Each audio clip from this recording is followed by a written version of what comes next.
आज जानते हैं कि कंधार हाईजैक में 3 आतंकवादियों को छोड़ने से भारत को क्या नुकसान हुए, साथ ही आगे चलकर किस तरह की दिक्कतों का सामना करना पड़ा।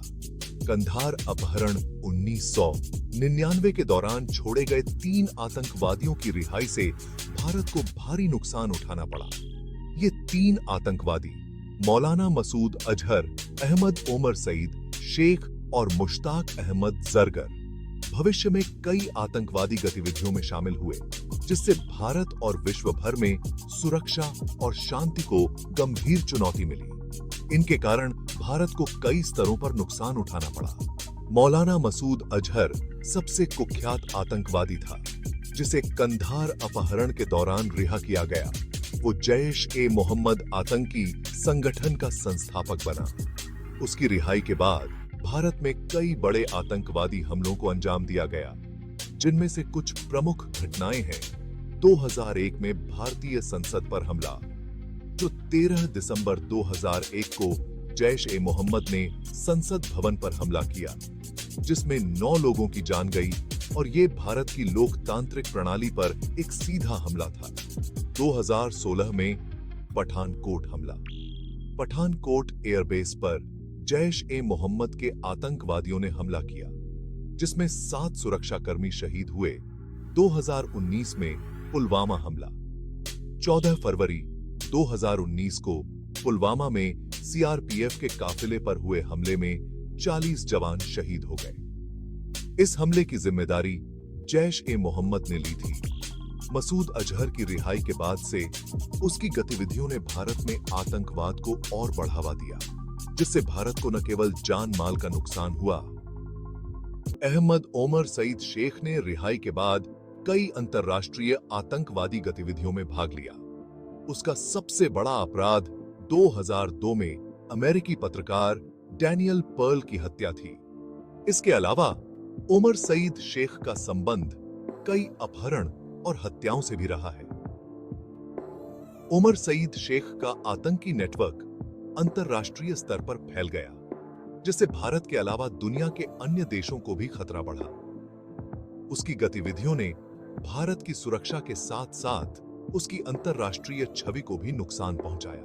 मुश्ताक अहमद जरगर, जिसे लाट्रम के नाम से भी जाना जाता है, कश्मीर में आतंकवादी गतिविधियों का प्रमुख सूत्रधार है। जरगर की रिहाई के बाद उसने फिर से कश्मीर घाटी में आतंकवाद को बढ़ावा दिया। जरगर की रिहाई के बाद कश्मीर में आतंकवादी गतिविधियां और हिंसक घटनाएं बढ़ीं, जिससे भारत को लगातार सैन्य संघर्ष, जानमाल का नुकसान और सुरक्षा खर्चों में बढ़ोतरी का सामना करना पड़ा। राष्ट्रीय सुरक्षा खतरा।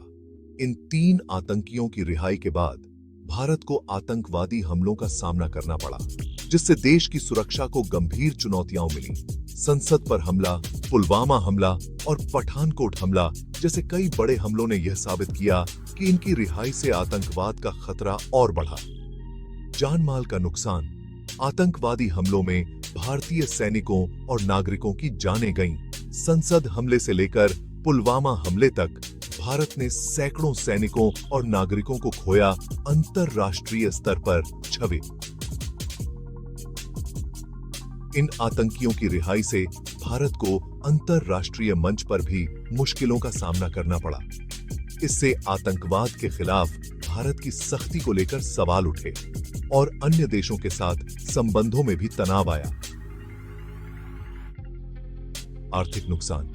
आतंकवादी हमलों के बाद सुरक्षा और सैन्य ऑपरेशनों में बड़ी मात्रा में आर्थिक संसाधनों का उपयोग किया गया। सुरक्षा उपकरणों की खरीद, सैन्य अभियानों और अंतर्राष्ट्रीय कूटनीति पर अधिक खर्च हुआ। आतंकवादी नेटवर्क का विस्तार।